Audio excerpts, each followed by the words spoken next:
Hey everyone, Laura of Intuitive Alchemy here. Thanks so much for joining me today. I am doing a new moon tarot card reading. Today is the new moon in Capricorn. There is lots and lots of transformative energies that are coming through with this transit. Capricorn, as we know, is the workhorse, the dedicated, responsible, disciplined, set your mind to it and get it done sign of the zodiac.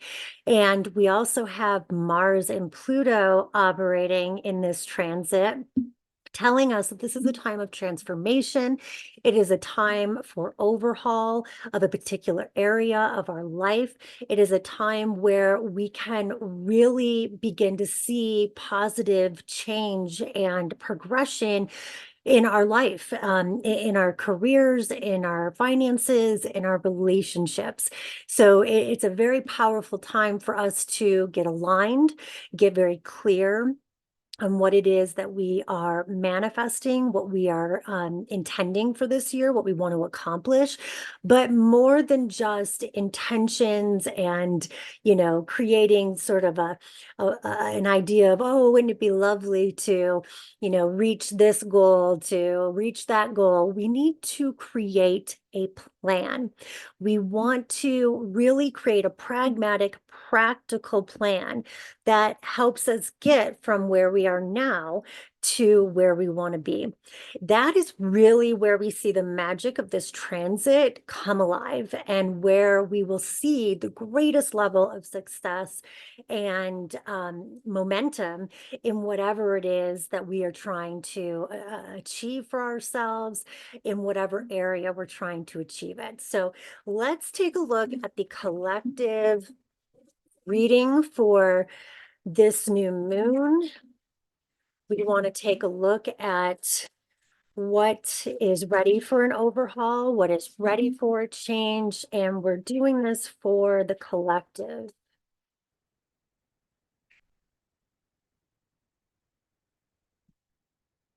Such a beautiful, beautiful time at the beginning of the year with this Capricorn energy to really set the tone for how it is that the rest of the year is going to play out.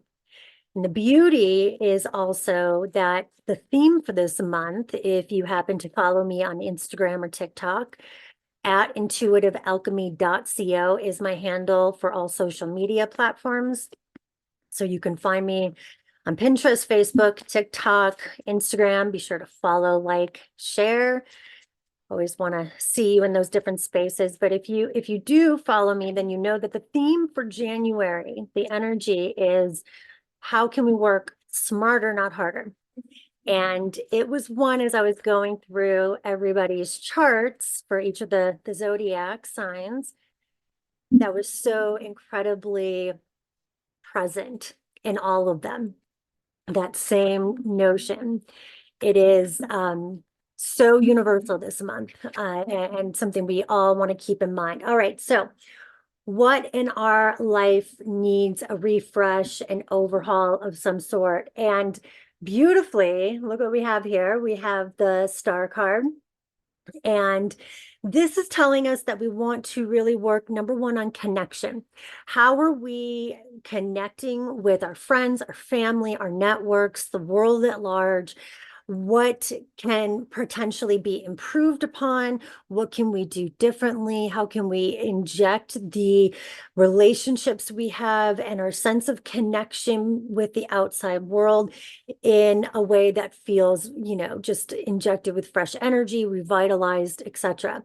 The star card is also an energy of hope, of inspiration. It's sometimes called the wish card of the tarot. And so what we want to examine is, okay, have we been pretty pessimistic as of late? By now, all of those, credit card bills from holiday shopping and, holiday celebrations are likely coming in. So maybe we've been feeling a bit, down. Maybe we've been pessimistic. Maybe we've had a lack mentality in some area of our life. This is asking for us to examine and overhaul our relationship with hope, with faith, with trust, and confidence, knowing that we can believe in our being supportive, of there being enough for us all, of giving ourselves permission to have hope that our dreams are going to come true, that our wishes are going to be fulfilled. Why does this area or this thing need to be retooled? So the Page of Swords is it's very action oriented. It is, a curious energy. It is also sometimes a card where we can get a bit moody, a little, aggressive, a little self-critical. So we really want to be mindful that what we are putting out into the world is ultimately going to be mirrored back to us.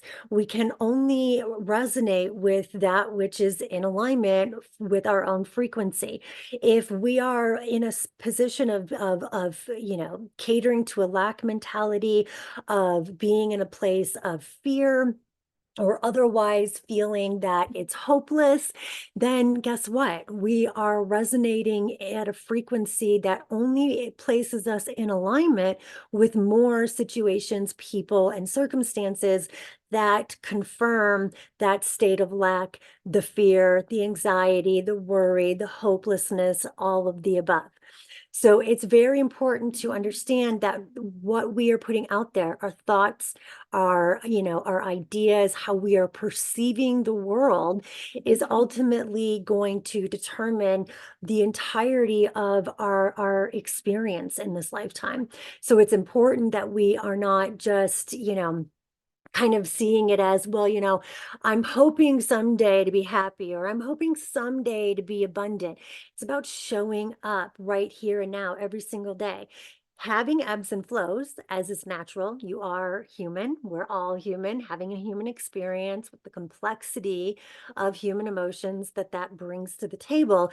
But if we are at a core frequency of lack or unworthiness or self-criticism or whatever it may be, lack of hope, lack of faith, lack of trust in ourselves, in others, in the world around us, we are only going to see evidence of that on our day to day, that we have reason to feel that way. More situations, people, and circumstances that affirm that frequency. Additionally, we want to be mindful that we have to be willing to put ourselves out there in order to have connection.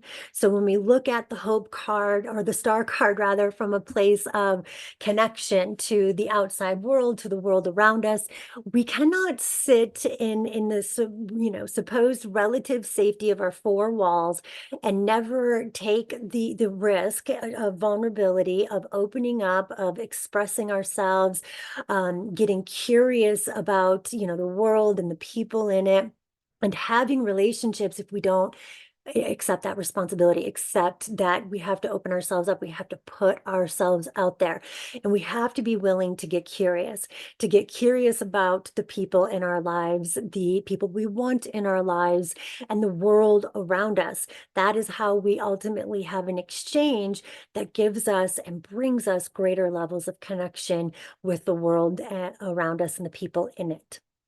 So next is, what could stop us from moving forward or towards this? And what we actually have here, we have the Seven of Pentacles reversed.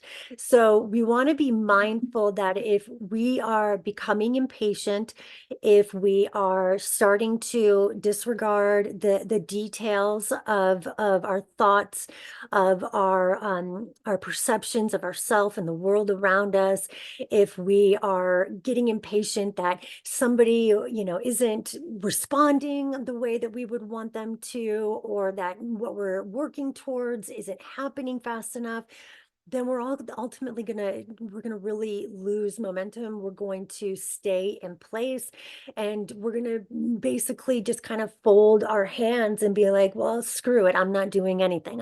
Just forget it. It's not worth it. All this work for nothing.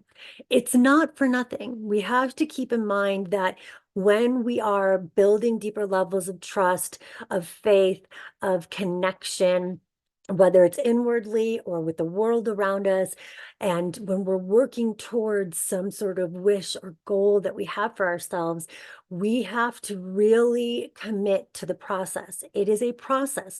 There's never any sort of prescriptive time frame on, well, if it hasn't happened by now, that means it's never happening. No. What we need to understand is that with attention to detail, with great nurturing, conscientious, attention to detail and care, what we do will bear fruit. And even if it feels like it's taking an inordinate amount of time, we have to remind ourselves that we're only witnessing with our physical eyes a fraction of the overall process that's at play here. Okay. Just like if I'm going to plant, vegetables in my garden, and, I've got to go out there, I've got to till the dirt, I've got to add things to it to get it to the right pH, to make sure it has all the, vitamins that are going to be needed for my plants to grow. I've got to make sure the sun is right and plant the right seeds there. And then after I got everything in the ground and I, have my seeds, loosely topped with that soil, and I'm watering it daily and checking on them, weeding them, there's so much magic long before I ever see the tiny sprouts break through the earth. There is so much magic taking place outside my field of vision. It doesn't mean just because those sprouts haven't popped up yet that nothing is happening, that I wasted my time, that it was all for naught. It means that what's taking place right now is just something happening beyond my field of vision. And I have to be willing to trust in that so that I can continue to show up in the ways that I have to show up to do my part. So make sure when you're doing your thought audits, when you're taking a look at how your perceptions have been as of late, if you've been a bit more pessimistic or feeling down on your luck, when you look at your relationships with others, whether they're personal or professional, really examine that sense of impatience. Make sure you remind yourself as you show up each day, as you pay attention to the details, as you continue to be present, you want to remind yourself that there's more at play than what just you can see with your two eyes, and have that sense of dedication that allows you to keep showing up to do your part while you are trusting in the universe and the overall flow of energy in whatever it is that you are applying this to in your life is equally doing its part. Now, finally, we have the final card, which is telling us, if we follow these calls to action, what can we expect? We have the Six of Cups. This is feeling content, joy, happiness, appreciation for where we have come from, and a sense of pleasure, joy, and even inspiration in what is to come, in what we have now, and what we're working towards. This is a very beautiful energy that really also speaks to the connection between the past, the present, and the future. We don't want to remain so rooted in the past that we neglect the present and future, or that we try to replicate the past in the present or future. We want to learn from our past. We want to examine what worked for us, what didn't. What did we really enjoy? What did we not enjoy? What do we have no interest in repeating? What did our experiences teach us? And how did they shape us? And now, how can we work with all of that to help us in the present, and therefore also towards the future we're building? How can we enrich each of those things with what we've learned, from where we've come from what we have been shaped by, why and who it has, made us as we are today. There's a sense of understanding the connection between the past and the present and what that speaks in terms of our future, but also allowing ourselves to open up to and be willing to embrace all that is possible. Don't stay locked in the past. Don't assume that just because something worked in the past, that it's going to work today or even tomorrow. Be willing to retool that. Be willing to refashion that in some way, or even totally disregard it and try something new. But ultimately, this is a card of pleasure and happiness, of joy, of feeling content with where we are at and the life that we are living. So not too shabby, if I say so myself. So that is your new moon reading in Capricorn. Remember, regardless of where this is falling in your chart, and I highly encourage that you look up where the Capricorn new moon is taking place for you. And that will tell you the specific area of life being activated by this transit. But know that regardless of where it is, you want to really get clear on what's important for you this year.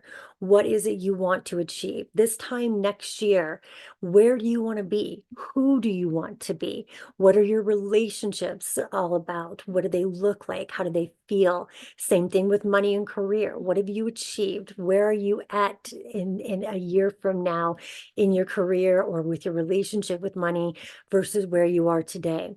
And with that idea, that clarity of what you want to achieve inwardly and outwardly, what is it you need to do to get there? What steps need to be taken? What new skills need to be acquired? What strengths do you want to apply that you already have inherently? What weaknesses need to be perhaps worked on a bit so that you are operating at a different level for these goals? Really get very, very clear, very intentional, and create that plan of action. Energy right now that is built behind these intentions with your clarity, with your plan of attack, and the actions you take are going to go a very, very long way. You have the potential to see momentum build at record speeds with very little effort if you are just willing to tune that clarity and to take action towards that plan. It's not just about, picking up the feet and moving with no idea of where you're going. That wastes energy, that wastes potential. It's about having a plan. It's about knowing and having an idea of what it's going to take, what you need to do to go from point A to point B. And as you start taking those steps, rest assured that inspiration, that hope, that faith, the star card that is a part of this reading, it is supporting you. It is going to be there to help you actualize those intentions, those goals. But it does require your input. It does require your participation.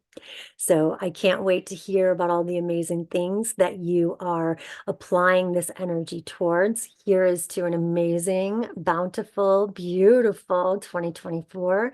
And I will be joining with you again soon. Be sure to like, subscribe, and follow if you like seeing life through a psychic lens. I'm Laura Brown. Bye for now.